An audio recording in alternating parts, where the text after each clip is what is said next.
Para sa episode na to, i-discuss ko yung mga sa tingin ko negative o whack na mindset or stigma pagdating sa, syempre saan pa nga ba, sa forma.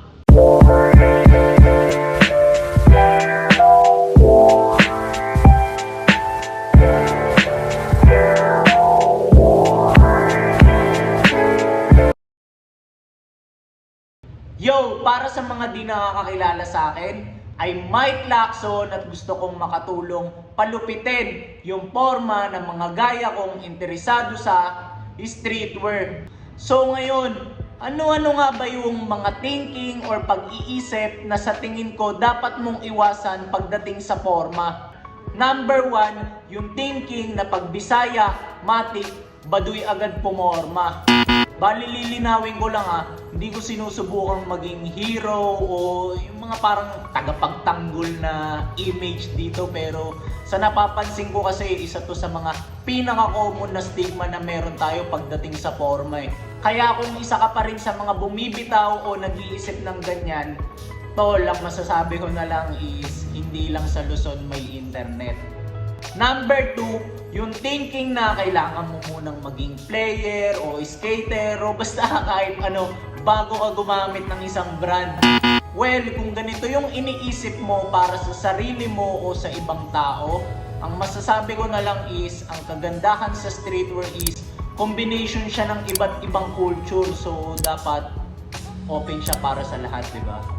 Kaya dapat huwag mong limitahan yung sarili mo pagdating sa mga gusto mong suotin and mag-explore ka lang pagdating sa mga brands.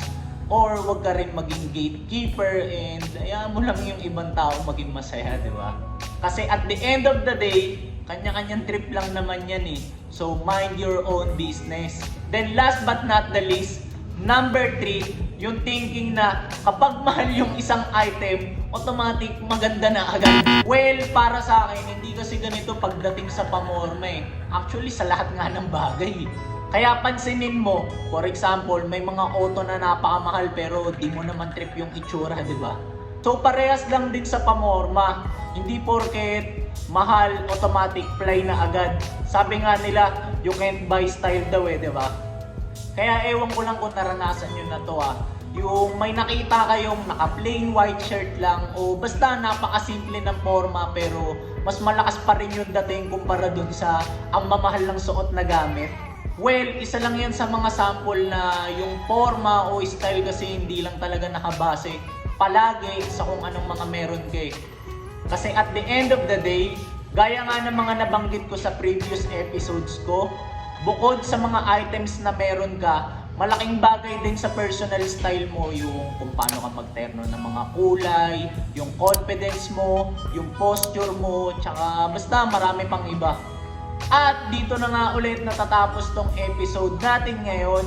So homies, gaya ng palagi kong sinasabi, kung meron kayong suggestions or natutunan about sa mga nabanggit ko dito, just let me know sa comment sections below or basta show some love sa kahit paano paraan. Then see you sa next kong content.